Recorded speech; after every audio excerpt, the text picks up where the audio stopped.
not trying to insult your law enforcement, sir. But this is my daughter, not yours.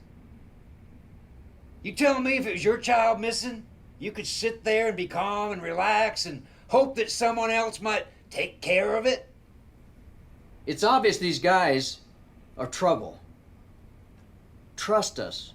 We're gonna find your daughter. When? Once she's dead? Welcome to Rebecca Sounds Reveille. I am delighted to have you here to share an exciting time with me and my guest, who's an actor, producer, director, even a stuntman, and he's got well over 60 credits to his name with the films that he's either been involved with or been in. It's pretty exciting. You may already know him from roles in American Assassin, Lethal Weapon, Criminal Minds. He's had a very colorful palette of roles, everything from comic books to horrors. And there's something we're going to talk about today regarding a new film that he has. I'll let him introduce it, even though if you've been watching on either my or his Facebook page, you may already know what it is. But he's even guest starred on Station 19 and more. He was a stuntman. We can let you hear a little bit more about that from him. And I've got to tell you though, his career has been thriving. If you go to IMDb and you're checking him out, you're going to find a lot of really surprises that maybe you didn't even know he was involved with, and they're really things that you will want to learn more about and look for him in. He's described how putting your mind to something will really give you perseverance and you can achieve great things. He is one who has definitely shown that. And I want you to be a part of all of the things he's doing. He's very inspirational. When we finish, you're going to get links to his pages and you want to follow him because it's very exciting to see the things that he's doing. You can definitely reach your dreams, and he's going to share with us now what he's doing, and it's going to help lead you to yours. Welcome to the show, Jeff Davis. Hey, Rebecca, thanks for having me. I am absolutely excited. It's been a little while since we've had an opportunity to chat, and you've been doing some really great things. And so you have something coming out. I don't want to wait too long to share with the audience what it is, but if you go ahead and tell us about your new role and what's coming. It's a little film called Outrage, and it's a martial arts action film directed by a young Indian actor-director who actually lives in Houston. Sandeep JL is his name. And Sandeep, this is his first feature film, and he wrote, directed, and stars in it. And I star alongside him with a lot of local Houston and that area, Texas actors. So it was a good little project. We had fun. There's some, the martial arts scenes, the DP got right in there with the camera, and it was like Hong Kong style martial arts. So the fight scenes are amazing. There's some nice car chase scenes. It's got bikers. It's got a little bit of everything. And I play a character by the name of Mike, and I'm a good old Texas boy. And my daughter gets kidnapped, and I call in on the help of my friend Felix Chavez and Sandeep's character, which is Victor, to help me get my daughter back. So, and we get her back. What did you say? I said, and we get her back. Oh, you spilled. Okay, this is good though, but there's more in there. So, do you do any stunts in there? Not in this movie, no. I didn't. But I've done it. I started early in my career. I did some stunt work, not a lot. But I grew up. I was a boxer when I was 15 years old, and I raced stock cars when I was 18 to early 20s. So when I first got to Hollywood, I did a little bit of stunt work.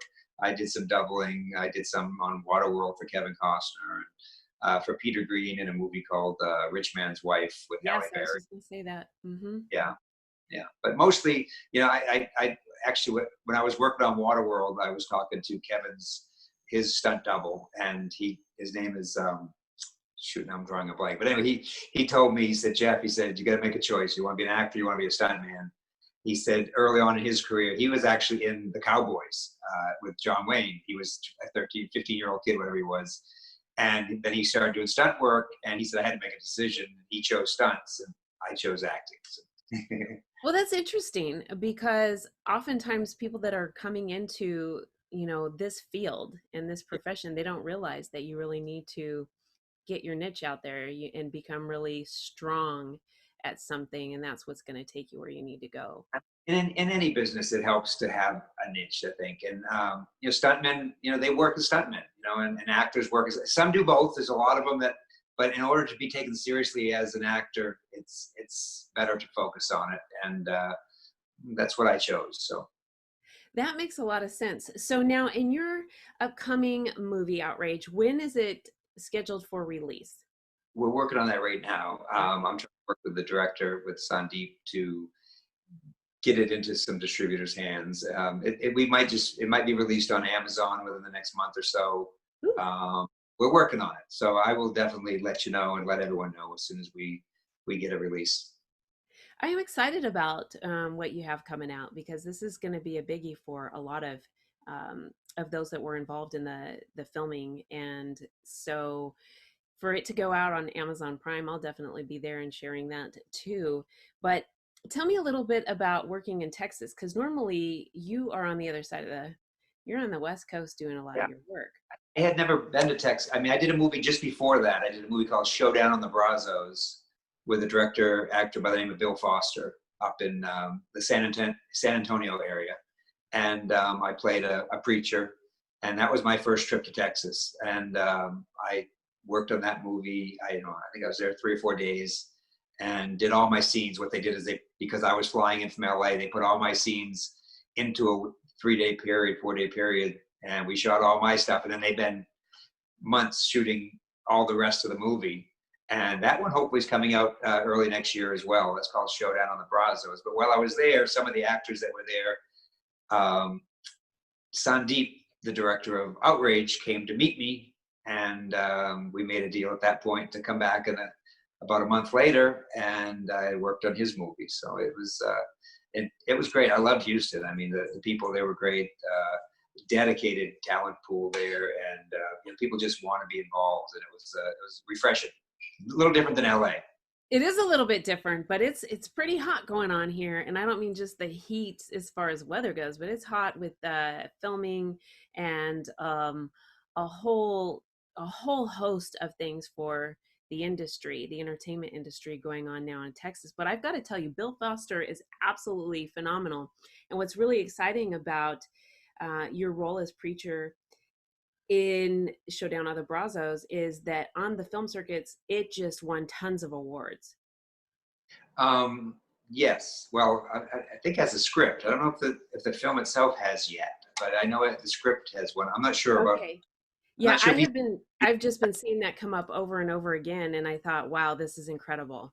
Yeah, I really enjoyed it. It was a fun character for me, something completely different. And my first Western, I love Westerns, so it was the first chance I had to actually work on a Western. So, but I've got more in the works than that too. I've got a couple of my own in the works. So, and I've already been. Well, we definitely want to hear more about that when you are ready to share. I do want to know though if there's going to be a red carpet event for either Showdown or Outrage, and if there is, or a premiere, are you coming? If it's once this whole COVID out of the system, if they do something, I'll come. Right now, I'm not traveling out of the state, staying close to home. Plus, if I leave it, then I got to come back. It's hard to get back into work here too, because they make you quarantine once you come back. So better to stay local. Now the production has picked up a little bit. The auditions are coming in, so I got to be here. But if either one of them has a premiere, I'll do my best to get there. I'd love to go see it with all the crew and cast and the people that come to watch it. So definitely. Yes. So I'm really excited. Tell us some of the things that you found that launched you into just having such a successful career, so that we can share with the audience some motivation and some inspiration for them to achieve what they're shooting out to do as well. I just, I woke up one day and said, I'm going to be an actor, and I sold everything and flew to LA. I just had decided, I worked on I did one play, I did a little class. I had never really done any acting. I was in my mid-20s, And this girl that was in the play and in the class with me, I ended up seeing her on TV. She had gone to New York and got on a soap opera. And, you know, I was at a point in my life where I owned my own business. I had a fitness store. I sold all the stuff, and everything was good, but something was missing. And when I saw her on TV, I said, that's what I want to do. And so I flew to LA, not really knowing. I mean, I had done nothing, basically. I had no background, no training. I just dove into it and just started doing it. I think for anyone starting out, the main thing is to know that it's a long journey. You can't just, you know, you got to be in it for the long haul. I mean, don't say, oh, I'm going to go to LA for 5 years. And if I don't make it, I'm done. Because not many people make it in 5 years. And there's the lucky people that hit something big early on. But usually when they do, then they don't know how to get work. So once that show's gone, they're gone. So it's patience. You just gotta, and work. It's hard work. You just gotta every day be working on your craft. I love it. I love it. Do you think, looking back on your career, that you'd end up where you are now? I thought I'd be a lot further ahead by now. You know what? That's good. It's good that you say that, though. And let me tell you why. Because we always want to continue to reach for growing and achieving more. So I kind of like that you said that. Well, about 3 years after getting to LA, I got married to my lovely wife, and we've been married for 25 years last week. And, congratulations. And we had a son, and then 2 years later had my other son. So I think being a dad came first and a husband. So it slowed things down a little bit. I had to have money coming in. So it changed my trajectory a bit. And the funny thing is back in, I think it was 2014, my youngest got his driver's license. Uh-oh. And I started, once that happened, it freed me up from dropping him off at sports and school. And my career and if you look at IMDb, you'll see from 2013, 2014 on, every year's been better than it was the previous, 20 years. So it just freed me up, and that's, but I'm glad that I went that route. Wouldn't trade any of it. It's been great. But now I'm just concentrating more on my career. I absolutely love it. So with the whole issue of COVID, how challenging is that, not only for someone who's looking to get into the industry, but for those who are experienced and that generally can pick up some work? Yeah, well, right now shows are starting to shoot again, but everything is auditioning at home, kind of like we're doing right here. I mean, we have to shoot our own auditions, put in the computer, edit it, and download it to a site somewhere. So it's tough. I mean, you don't get any, like a lot of times when you're going to read for a big, recurring guest star on a TV show, you're in a room full of, there's the director and the writer and a couple producers. So you get some feedback. Now everything is, you're talking to a camera and you put it on tape and you send it in. So you just, you hope for the best. But for someone just starting out now, it's tough. I suppose there's just not as much going on right now. And when you do, the COVID protocols, which are great, they make sense, but people are testing every day, and you got to get tested, I think, a week before you can even shoot. And it's tough. And I think because of that, lower budget stuff can't afford to do all that right now. So it's definitely slowed down a lot of the smaller productions. Oh, that makes sense. And especially when you think about the smaller productions and the amount that's already involved, and to add that, it really can wipe it out for a while. I mean, at least until budget movies, $100,000, $200,000 movies, $300,000, that you could probably add easily $25,000 to $30,000 on top of that. And they've already budgeted, they've already gone out and got their financing. So now you've got to go back and find another $25,000, $30,000 to do all the testing and the protocol and that. So it either puts people on a shelf and they're going to wait, put the projects on the side for now, or they better go back out and find some more money, which is not easy. No, it isn't. I know quite a few people that have been looking for investors over the course of the last few years, but especially over the last, 6 to 8 months. And I will tell you, it's just been a real interesting journey for them, along with turn of events, as different parts of this cycle have went on. And so you've got people that they'll feel secure and they're getting ready to move back in the game. And if there's any type of a spike, they're, pulling back and feeling not sure about the direction of the way things are going to go. And this has been a real interesting challenge on a lot of levels, not just the entertainment industry. You've got brick and mortar they were already kind of going kind of under the competition because everything's been online, but now it's a really big challenge. So it's just really interesting that you share too that a lot of auditions are done at home and off of some type of a medium like this.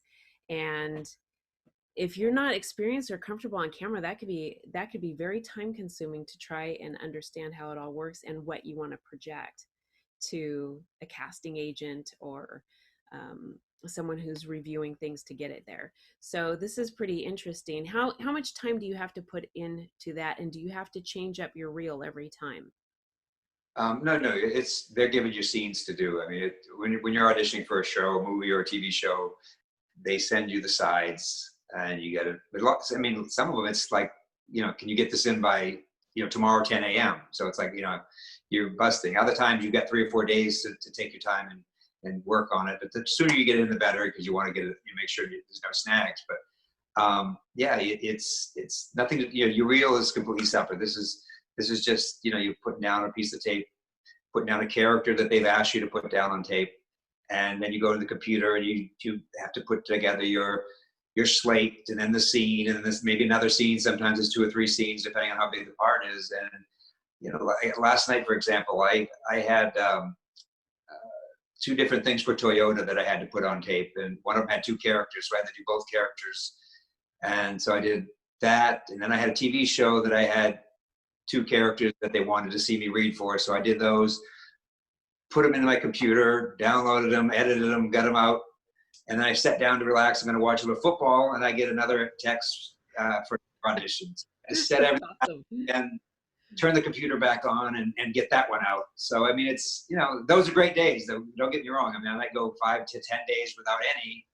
And so then you get one day like that where everything comes at once. So, well, we'll take the good with the bad, but it can be tiring. It's different.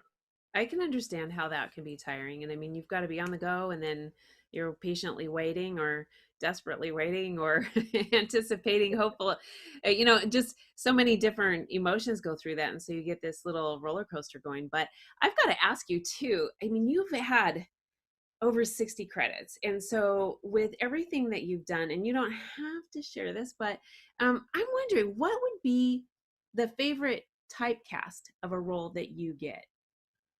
Oh, I don't think I've been typecast yet. That's good. Yeah, I haven't played the character that I really want to play yet. I mean, I played some characters that I enjoyed playing. I think Mike, the character I just played in Outrage, actually was a little bit closer to what I want to play. Okay. I think something like the lead character of Longmire, that kind of a Western, modern day Western, or even maybe a Matt Dillon and Gunsmoke type character. That's kind of where I want to go. Or I've got another project that I've been working on with someone that they're trying to get out, but they've attached me to it. It's like a head of the FBI investigator, which is a great character. Mm-hmm. But so far, that's what's tough. I mean, I'm lucky. Don't get me wrong on this. I mean, I've been afforded a lot of different characters. I don't have a certain look that just falls into a category, which is good and bad. I mean, when you're starting out, if you look like a cop, or if you look like that, then you get a lot of those roles, smaller ones that you don't need to be a great actor, but you look like a certain thing. I never had a certain look. I kind of look like everybody and anybody, which is good, because now if you look at my reel and you look at the characters I played, it's everything from an escaped convict, to an FBI agent, and a lot of cops and a lot of military, the Westerns, the preacher. So, I mean, it's good and bad, but I think in the long run, I still haven't got the character that I really want to play. Okay, but I've got to tell you, and I want to share with the audience to definitely have them check you out on your Facebook fan page, because you really engage all of us with the things that you're doing to practice different possible auditions coming up, or roles that you'd like, different accents. And it's really very, um, it's not only entertaining, but it's really neat to watch the journey of your growth this way, because some of us would never try something and then share it with everybody. And I think that this is fantastic, and you're getting a lot of really good feedback. Yeah, I mean, I've got good following, and I'm happy for that. Yeah, I like to play around with accents, and I never really learned them. They just kind of come to me. I mean, some days I'll just be sitting there, and I might see someone on TV and kind of pick up their accent, or I'll talk to someone on the phone and pick up their accent. Like I don't know if you know Nick Faraday, the ex-golfer. He's a real funny guy. Nick Faraday. Nick Faraday, he's an Irishman. I love to listen to him talk, and I love to talk like him if I can, and like that. If I talk to someone who's from the South, I start talking to the Southern accent. And I'm from New England. I'm from Maine, so yes, that one comes off for natural to me. So you just kind of drop the I's, and you go right into that one. So that's what keeps me going. I mean, I haven't had a chance to do a lot of that other than the Southern. I get to do it. And if you watch my Lethal Weapon episode, I was a guy from Texas. Outrage is a Texas kind of drawl. So, it's exciting, and I do a lot of it. I put on Instagram to try to engage people and let them see what goes on. I love it. I love it. I just want to share with the audience any type of social media you'd like them to connect with you. So if you'll give that out to them I mean, now, that would be great. any social media out there, I'm JF Davis Actor. Whether I use the same handle across the board, that way it makes it easier. And even my website is jfdavisactor.com. So you can find me, across the board. I love it. I want to thank you so much for being here today. I'm excited about the upcoming Outrage film that you have, along with some other things that you might be releasing to us, hopefully shortly. I'd like to hear more about it. Hopefully once COVID's over, I can start shooting some of my own stuff. I got a few things in the works, so we'll see. Well, I'm jazzed. I'm jazzed with what you've got going, and I can't wait to see a whole lot more, especially once this kind of tapers off and gets out of there, gets out of here, for us to be able to get back to some normalcy. But Too normal. thank you so much, Jeff. I'm really delighted, and I want to thank all of you for tuning in to another episode of Rebecca Sounds Reveille. Make sure that you catch up with Jeff on all of his social media, because you're going to learn a lot. You're going to be engaged. He's so positive, and is going to give you a lot of inspiration for the things that you do as well. Make sure you click on the description box on all of the different outlets for this. You can find out more about stuff that was going on here in this episode that might be really applicable to you, along with all the links to catch Jeff if you didn't catch it just a second ago. Thanks for tuning in.